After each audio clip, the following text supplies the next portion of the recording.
अखिल भारतीय किसान सभेने आपल्या विविध मागण्यांसाठी आंदोलनाची हाक दिली आहे. 25 जानेवारी रोजी हे आंदोलक मुंबईच्या दिशेने कूच करणार आहेत.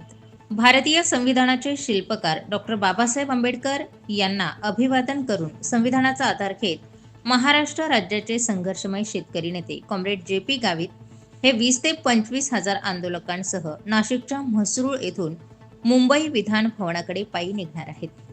गेल्या 7 दिवसांपासून अखिल भारतीय किसान सभेने शेतकरी आंदोलनाची हाक दिली. संबंध नाशिक जिल्ह्यातील तालुका तहसीलदार शेतकऱ्यांच्या ज्वलंत प्रश्नासाठी जोरदार आंदोलनं झाली. मात्र या शेतकऱ्यांच्या आंदोलनाची तालुका आणि जिल्हा प्रशासनाने कोणतीही दखल घेतल्या नसल्याचा आरोपही आंदोलकांनी केलाय. जिल्हाधिकाऱ्यांनी तर उडवा उडवीची उत्तरं देत हा विषय राज्य सरकारच्या अधिकारातला असल्याचं सांगितलंय.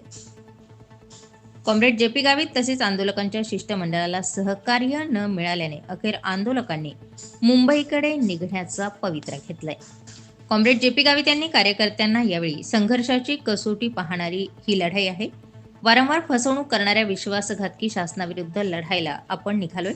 आपल्या लढ्यासाठी आंदोलकांची शिस्त महत्वाची आहे. सर्वांनी शिस्तीने शांततेने पुढे चाल करून मुंबई गाठायची आहे. मुंबईच्या विधान भवन गाठण्यासाठी 7 ते 8 दिवसांचा प्रवास करावा लागणार आहे. त्यासाठी प्रत्येकाने आपापली अन्नधान्य, औषधोपचार सोबत ठेवण्याचंही सांगण्यात आलंय. त्याचबरोबर पक्षाकडून स्वयंसेवकांचंही नियोजन करण्यात आलंय.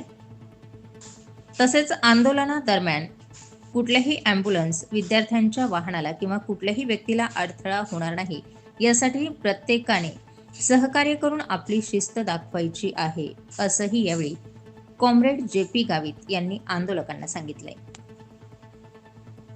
अखिल भारतीय किसान सभेच्या शेतकरी आंदोलनाची अखेर आता हाक तीव्र झाली आहे.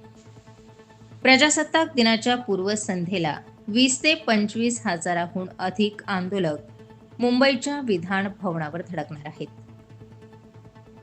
स्टार 24 फास्ट न्यूजसाठी राजेंद्र राठोड, कळवण.